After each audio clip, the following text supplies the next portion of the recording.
जय हिंद दोस्तों, मैं आपका दोस्त सुनील जांगड़ा एक नई वैल्यूबल वीडियो के साथ आपके अपने चैनल जांगड़ा एक्सप्रेस पर। दोस्तों, आप किसी भी न्यूज चैनल को आज के दिन ओपन करके देखेंगे, किसी भी सोशल साइट पर जाएंगे, कहीं पर भी आप देखेंगे तो आपको दो ही न्यूज दिखाई देंगे, एक तो यूपी का इलेक्शन और दूसरा एयर इंडिया। दोस्तों, मैं आपसे यूपी के इलेक्शन के बारे में बात नहीं करने जा रहा हूं, मैं आपसे बात करने जा रहा हूं एयर इंडिया के बारे में। दोस्तों, आज तक का यानी कि 2022 तक का सफर एयर इंडिया का कैसा रहा, आज मैं आपको इस वीडियो के जरिए शेयर करने जा रहा हूं। कैसे एयर इंडिया का नाम एयर इंडिया पड़ा और पहले एयर इंडिया का नाम क्या था। तो दोस्तों, ये वीडियो आपको लास्ट तक देखनी होगी। अगर आप चैनल पर नए हैं तो मेरे चैनल को सब्सक्राइब कर लीजिए और बेल आइकन को प्रेस कर दीजिए ताकि आने वाली हर वैल्यूबल वीडियो सबसे पहले आपके पास पहुंचे।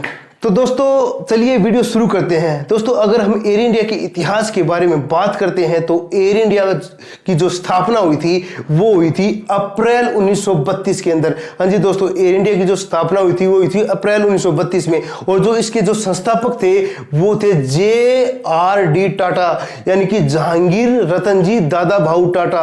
हाँ जी दोस्तों, इसका नाम था जहांगीर रतनजी दादा भाऊ टाटा।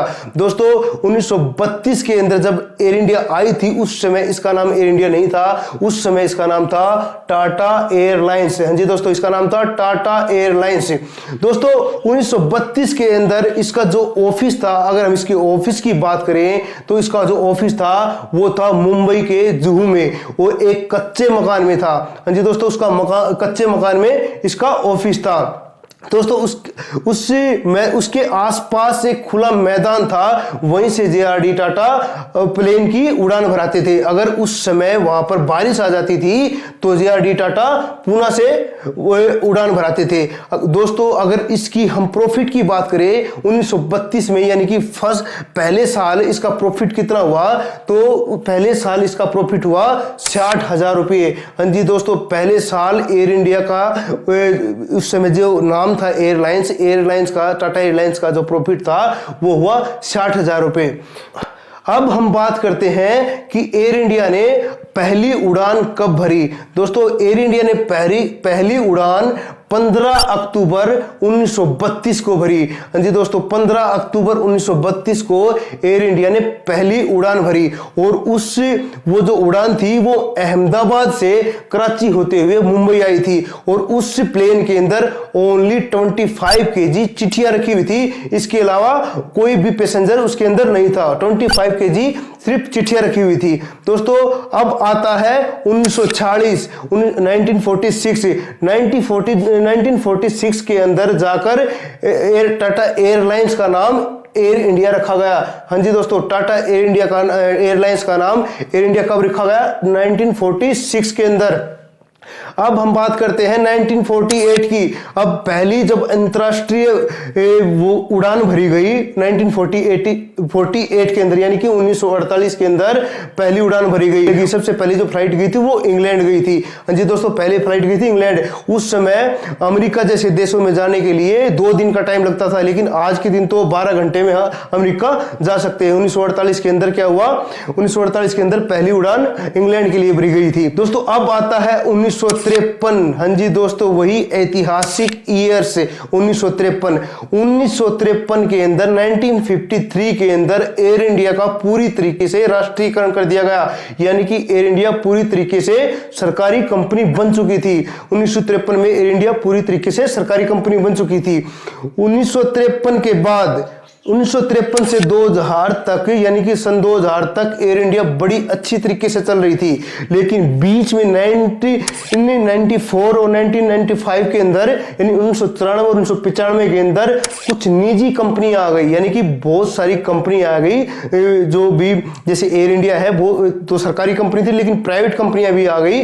तो उन प्राइवेट कंपनियों ने अपनी जो टिकट थी वो सस्ती कर दी, जिसकी वजह से एयर इंडिया पर काफी सारा प्रभाव पड़ा और एयर इंडिया मुनाफे में कम होती गई। सन 2000 तक तो एयर इंडिया ठीक ठाक चलती रही थी। उसके बाद क्या होता है दोस्तों, उसके बाद आता है 2001 के अंदर पहली बार एयर इंडिया को नुकसान हुआ। हाँ जी दोस्तों, 2001 के बाद पहली बार एयर इंडिया को नुकसान, कितना नुकसान हुआ, 53 करोड़ रुपए का, यानी कि 53 करोड़ रुपए का नुकसान एयर इंडिया को झेलना पड़ा। उसके बाद दोस्तों 2001 के बाद एक ऐतिहासिक ईयर आता है एयर इंडिया का, वो था 2007। हाँ जी दोस्तों, 2007। दोस्तों 2007 में एयर इंडिया को और इंडियन एयरलाइंस को दोनों को मर्ज कर दिया गया, और इसके बाद 2007 के बाद कभी भी एयर इंडिया प्रॉफिट के अंदर नहीं आई। Department of investment and public management asset के सचिव तुहिन कांत जी कहते हैं कि हम एयर इंडिया पर हर महीने 620 करोड़ रुपया खर्चते हैं, यानी कि पर डे 20 करोड़ रुपए का खर्च होता है। और वो कहते हैं कि अप्रैल 2021 तक 51,554 करोड़ रुपए हमारे को लॉस हो चुका है। अब हमारे पास कोई भी जरिया नहीं है, हमें इसको निजीकरण करना ही होगा। तो दोस्तों अक्टूबर 2021 के अंदर जो सरकार ने बड़ी बड़ी कंपनी को आमंत्रित किया बोली लगाने के लिए, तो टाटा ने 18,000 करोड़ रुपए की बोली लगाई और फाइनल बोली टाटा के पास चली गई। इसके अंदर टाटा ने 8700 करोड़ रुपया यानी कि 2,700 करोड़ रुपया सरकार को दिया, और जो 15,300 करोड़ रुपए से वो एयर इंडिया का कर्ज उतारेगी। लेकिन सरकार ने 14,718 करोड़ रुपए की जो संपत्ति थी, जिसके अंदर बिल्डिंग थी और उसकी कुछ जमीन थी एयर इंडिया की, वो अपने पास रख ली और उससे वो कंपनी का एयर इंडिया का कर्ज चुकाएगी। दोस्तों इसके अंदर 36,254 करोड़ का जो कर्ज था एयर इंडिया का, वो सरकार अपने आप उतारेगी। इसके अंदर सिर्फ 15,300 करोड़ का कर्ज टाटा को उतारना है, और जिसके अंदर 8700 करोड़ रुपए टाटा नगद दे चुकी है। दोस्तों ये था एयर इंडिया का इतिहास, हिस्ट्री ऑफ एयर इंडिया।